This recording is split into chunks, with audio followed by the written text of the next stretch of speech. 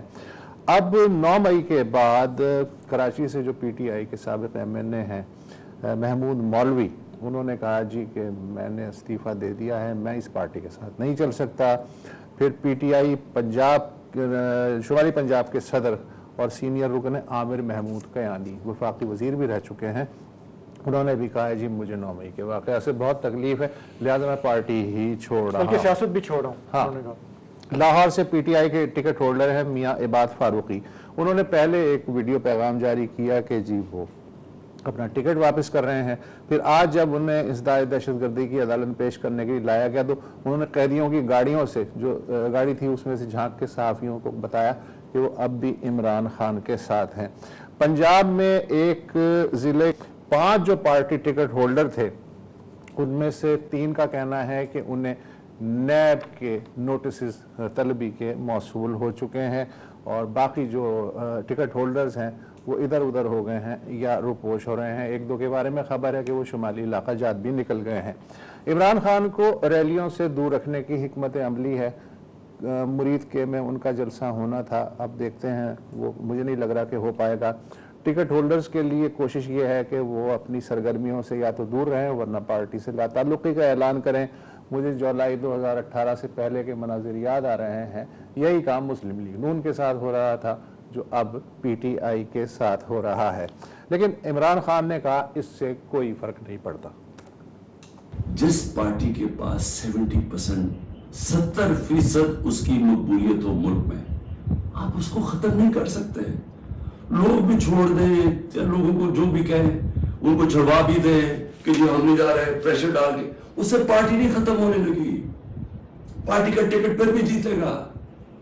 یہ جو راستہ ہے یہ تو پاکستان کی تباہی ہے، اور صرف یہ جو باقی پیڑھیاں میں جو ریلو کٹے ہیں جن کا نہ ووٹ بینک کا نہ کچھ ہے، جو مزے لے رہے ہیں اقتدار کے، یہ صرف یہ کی کوشش یہ ہے کہ فوج کو پاکستان کی سب سے بڑی پارٹی سے لڑایا جائے۔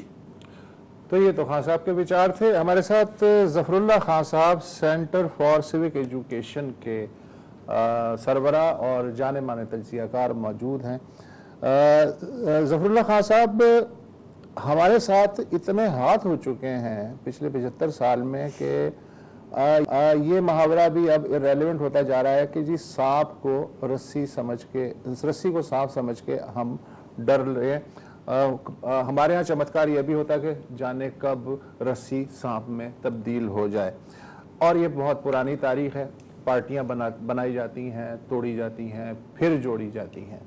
1955 میں ریپبلکن پارٹی راتوں رات جو مسلم لیگ تھی ڈاکٹر خان صاحب کی قیادت میں، وہ ریپبلکن پارٹی بن گئی۔ پھر ایوب خان آئے تو جو مسلم لیگ تھی اس کے کئی ٹوٹے ووٹے ہوئے، بہت سو کا نکاح ہوا، کئیوں کا متا ہوا، کنونشن مسلم لیگ، کونسل مسلم لیگ، بلا بلا بلا۔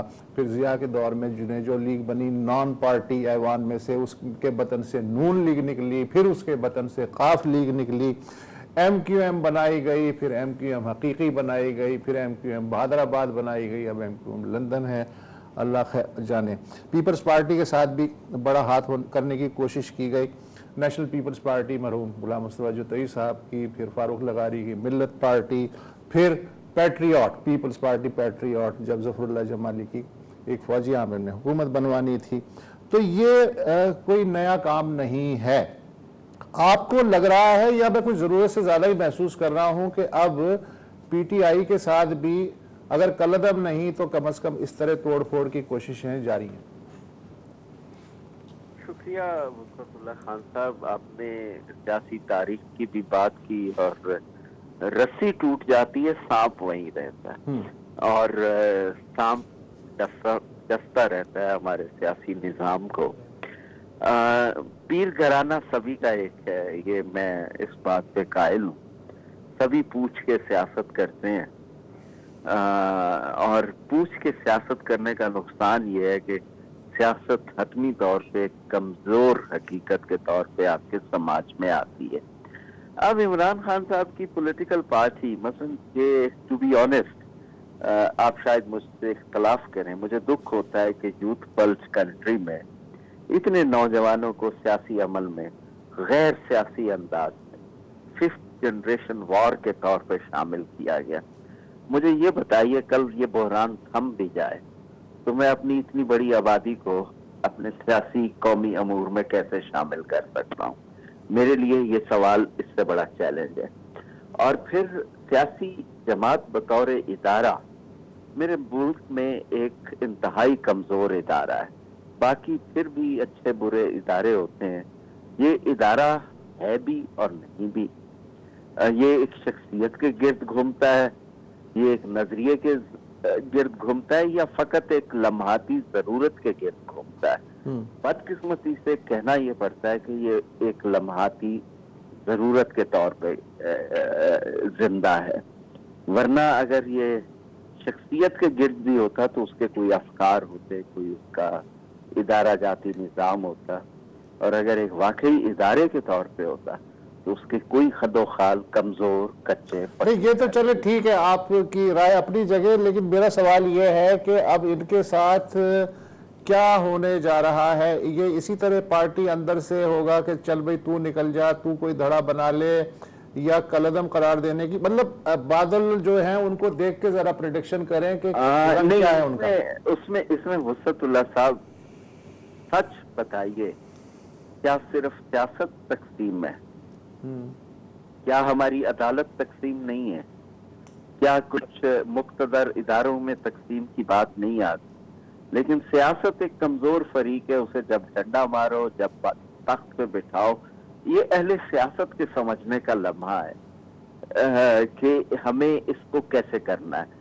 اگر آپ پی ٹی آئی کو ایک یتیمانہ پارٹی بنانا چاہیں تو ہم نے دیکھا ہے محترمہ پہ کو 18 پارٹی سیٹوں والی پارٹی بنا دیا گیا تھا، لیکن کیا وہی دوبارہ واپس نہیں آیا، اور انہوں نے 18ویں ترمیم اور نہ جانے کیا کچھ نہیں کر ڈالا۔ نواز شریف کو جلا وطن کر دیا گیا تھا، کیا وہ پھر اقتدار میں نہیں آئے؟ سیاسی حقیقت کے زندہ رہنے کے جو انگریڈینٹس ہیں وہ باقی اداروں کے زندہ رہنے کے انگریڈینٹس سے مختلف ہیں۔ وہاں ایک ریٹائرمنٹ کی معین ایج ہوتی ہے، سیاست میں ریٹائرمنٹ کی معین ایج نہیں ہوتی۔ سیاست میں بدقسمتی یہ ہے کہ ہم سیاسی ادارے نہیں بنا پائے۔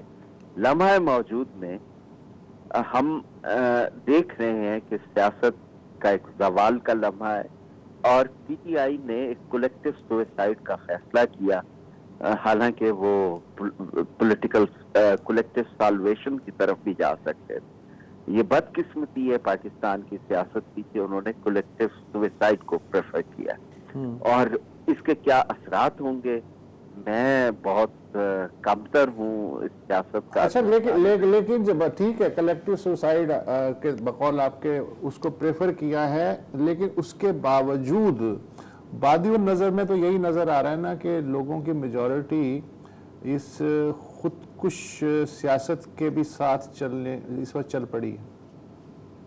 I would say یہ میجورٹی اور مینورٹی کا بھی جو کانسیپٹ ہے وہ تو الیکشن ہے نا۔ اچھا چلیں اس کو پرسیپشن کہہ لیں، پرسیپشن تو یہی ہے نا۔ کیوس کے لیے، ڈیمولیشن کے لیے آپ کو ایک بہت چھوٹا سا موب چاہیے۔ For decent democratic governance you have to aggregate the majority. ہم نے ایسی جماعتیں بھی دیکھی ہیں جن کی اسٹریٹ نان سینس اور وہ new sense what so ever chaotic reality اتنی بڑی ہوتی ہے، لیکن پولنگ بوتھ پہ وہ ایک یونین کاؤنسل کا چیئرمین نہیں بنا سکتی۔ پی ٹی آئی ایک بہتر جماعت تھی، تھرڈ آپشن، لیکن انفارچونیٹلی انہوں نے بھی اپنے لیڈر کی ذات سے آگے کچھ نہیں سوچا اور لیڈر کی ذات کو اتنا مقام عطا کیا ہے کہ اچھا پی ٹی آئی کے ساتھ کیا ہونے جا رہا ہے اس کا جواب مجھے ابھی تک نہیں ملا ہے. اب میں آپ کو بریک کے بعد کہوں گا کہ آپ کچھ تو بتائیں یا یہ بتا دیں کہ نہیں بتانا چاہ رہے ہیں آپ, جو بھی ہے. ذرا بریک لے لیتے ہیں.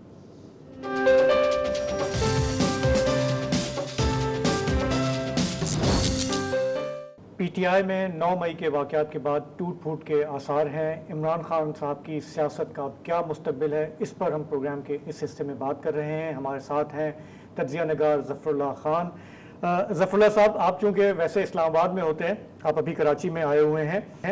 میں تھوڑا سا یہ بیک گراؤنڈ آپ کو دیتا چلوں کہ اس پروگرام میں میری بارہا یہ پوزیشن رہی ہے کہ عمران خان صاحب کا بہت مستقبل تھا پاکستان کی سیاست میں. جب ان کو ہٹایا گیا پرائم منسٹرشپ سے, اگر وہ تھوڑا سا صبر و تحمل سے کام کرتے, نیشنل اسمبلی نہ چھوڑتے, اسمبلیاں ڈیزالو نہ کرتے, فوج کے خلاف وہ کیمپین نہ چلاتے جو انہوں نے چلائی, کیونکہ ہم جانتے ہیں کہ ہمارے عدلیہ میں, ہماری فوج میں ان کے لیے بہت سارا گڈ ول ہے. وہ ان کو اقتدار سے ہٹانے کے بعد بھی تھا, جو آہستہ آہستہ وہ گنواتے گئے. پچھلے حصے میں وسر صاحب نے ہمیں تاریخ بتا دی کہ ہمارے یہاں پارٹیاں کیسے بنتی اور ٹوٹتی رہی ہیں. ریپبلکن پارٹی سے وسر صاحب نے حوالہ دیا. میں آپ کو اتنا پیچھے نہیں لے جاؤں گا, صرف 6-7 سال پیچھے. 22 اگست 2016 کراچی کی بات ہے. الطاف حسین صاحب ایک سپیچ کرتے ہیں, ریاست فیصلہ کرتی ہے کہ بس اب بہت ہو گیا. اس کے بعد ہم نے دیکھا کہ ایم کیو ایم کے ساتھ کیا ہوا, اور اب جو ہمارے پاس جو بچی کچی ایم کیو ایم ہے وہ minus Altaf M Q M ہے. میں آپ سے یہ جاننا چاہ رہا ہوں بہت ہی پوائنٹڈلی کہ الطاف حسین صاحب کے لیے جو 22 اگست تھا, کیا عمران خان صاحب کے لیے یہ 9 مئی ویسا ہی ثابت ہوگا؟ بدقسمتی سے آپ کا تجزیہ اور آپ کا جو آپ نے انالیسس کیا یا نتائج اخذ کیے ہیں وہ درست ہیں. کاش عمران خان نے ووٹ آف نو کانفیڈنس کے بعد اسمبلی نہ چھوڑی ہوتی تو 153 ممبر ان کے اپنے تھے, اور اپوزیشن کے 3 جماعتوں کے پاس, پیپلز پارٹی, ایم ایم اے اور پی ایم ایل این کے پاس 154 تھے. باقی تو اوپر سارا سیاسی خراج تھا, جو ادھر بھی جا سکتے تھے ادھر بھی جا سکتے تھے. اگر آپ مجھ سے آنیسٹلی پوچھیں کہ جس طرح کے خوبصورتی سے یہ حکومت چلائی گئی ہے, شاید آج دوبارہ دوسری بار ایک ہی اسمبلی کی عمر میں دوسرا ووٹ آف نو کانفیڈنس ہوتا. لیکن کیونکہ عمران خان صاحب بنیادی طور پہ ایک ریفارمر ہیں, ایک ہیرو ہیں, ایک مہاتما ہیں, بدقسمتی سے وہ ایک پروڈنٹ پولیٹیشین نہیں ہے, تو انہوں نے اسمبلیوں سے باہر جانا پسند کیا. انہوں نے اپنی صوبائی اسمبلی توڑ دی جہاں ان کے وزیر اعلیٰ نے اعتماد کیا, وہ اسمبلی بھی توڑ دی جہاں ان کے پاس اچھی خاصی اکثریت تھی. پاکستان کی سیاست بدقسمتی سے اگر آپ ایبسٹین کریں گے, آپ ایبڈیکیٹ کریں گے تو آپ ریسیونگ اینڈ پہ چلے جائیں. اگر آپ یہ سمجھیں کہ کوئی سیاستدان محض اپنی مقبولیت کی لہر پہ بیٹھ کے بالا کر سکتا ہے, تو پاکستان دنیا کا 5واں بڑا ملک ہے جس کے بہت سارے حقائق ہیں. نیوکلیئر اسٹیٹ ہے, قرضوں میں دبی ہوئی ریاست ہے. اس کو چلانے کے لیے صرف جذباتی سیاست کی ضرورت نہیں ہے. بدقسمتی سے عمران خان صاحب اپنی اس جنریشن کو جس کو انہوں نے پولیٹیکلی موبلائز کیا, اس کو political capital, strong consolidated permanent capital میں کنورٹ کرنے کی بجائے انہوں نے جذبات میں برباد. اچھا وہ تو ہو گیا, لیکن اب آپ یہ بتائیے اگر عمران خان کو سیاست سے ہٹایا جاتا ہے تو اس کے سیاست اور سماج پہ فوری اثرات آپ کیا دیکھ رہے ہیں؟ دیکھیں, پیپلز پارٹی کے پاس پھر بھی کچھ چینلز تھے, ندی نالے تھے. عمران خان کی سیاست میں, خیر یہ کوئی پہلی بار نہیں ہو رہا, کئی لوگ توبہ طائب ہوتے ہیں اور ہر وقت ہوتے ہیں.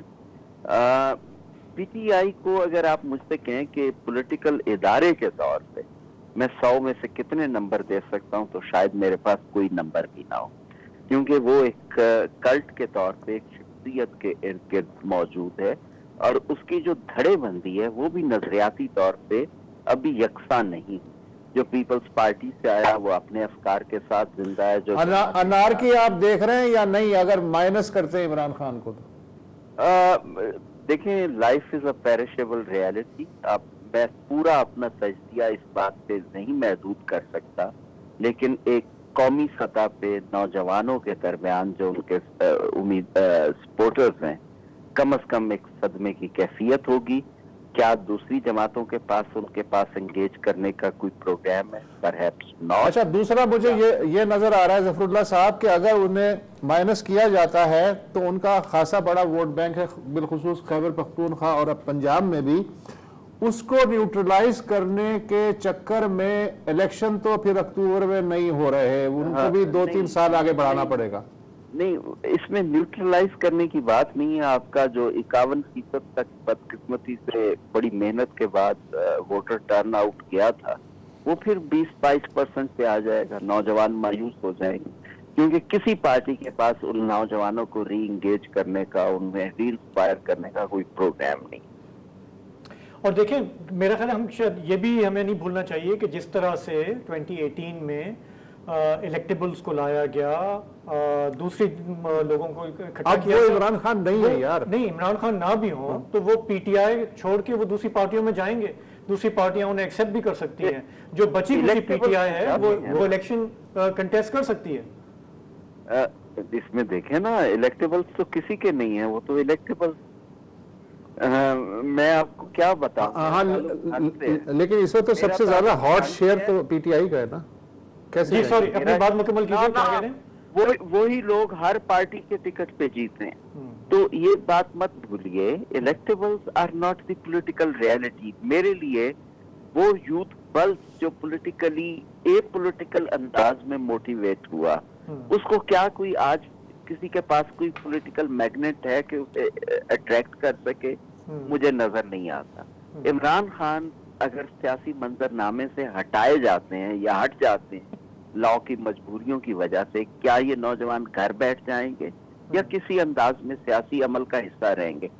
مجھے بدقسمتی سے یہ لگتا ہے کہ یہ مایوس ہو کے گھر بیٹھ جائیں گے, یہ آمریت کے قصیدے گائیں گے, یہ اور قسم کی باتیں کریں گے, یہ جمہوری عمل کا حصہ نہیں رہیں گے. کیونکہ صاحب, میرا خیال ہے یہ بالکل آپ نے ٹھیک بات کی, اور میرا خیال ہے اس بات پہ ہم لوگوں نے جن نے تھوڑا سا پارٹیوں کو دیکھا ہے, لیڈرز کو بھی دیکھا ہے, یہ پاکستان کی سیاست کے لیے کچھ اچھا نہیں ہوگا. پی ٹی آئی کی تمام تر جو بھی کوتاہیاں اور خامیاں رہی ہیں, ایک پوری نسل کو عمران خان صاحب نے موٹیویٹ کیا, اور اگر وہ مایوس ہو جاتی ہے تو یہ آپ کی پالیٹکس کے لیے اچھا نہیں ہے, کیونکہ یہ وہ لوگ ہیں جو باقی کسی پارٹی میں کوئی امید نہیں دیکھتے. آج کا دن گزر جائے کل کس نے دیکھا ہے, سارا ذہن یہی ہے. تھینک یو سو مچ ظفر اللہ صاحب, انشاءاللہ دوبارہ آپ کو زحمت دیں گے. ایک وقفہ لے لیجیے.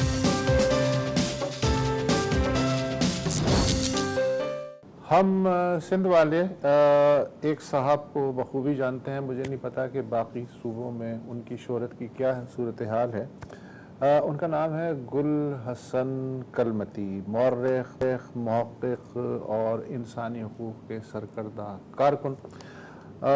4 ماہ کی طویل عدالت کے بعد آج وہ اس جہان فانی سے رخصت ہو گئے. وہ کراچی اور اس کے گرد و نواح کے ساحل, ماہی گیروں, آثار قدیمہ, جغرافیے, برادریوں اور ثقافت کا زندہ انسائیکلوپیڈیا کہے اور سمجھے جاتے تھے. اردو, انگریزی اور سندھی میں لگ بھگ 10 کتابیں ان کی موجود ہیں, اور آپ کے انٹرسٹ کے لیے رضا علی عابدی کا جو شعر دریا ہے اس کا بھی انہوں نے سندھی ترجمہ کیا تھا. اچھا, کسی نے بہت اچھا کہا گل حسن کلمتی کے بارے میں کہ وہ ان کی آواز تھے جن کی کوئی آواز نہیں تھی. اس وقت ہمارے ساتھ ڈاکٹر ایوب شیخ موجود ہیں, پاکستان آرٹس کونسل کراچی کی لوک ورثہ کمیٹی کے چیئرمین. ڈاکٹر صاحب, آپ نے اچھا خاصا وقت گزارا ہے. ہم ظاہر ہے کہ انہیں دور دور سے دیکھتے تھے اور جب بھی تقریبات میں ملتے تھے سلام دعا ہو جاتی تھی.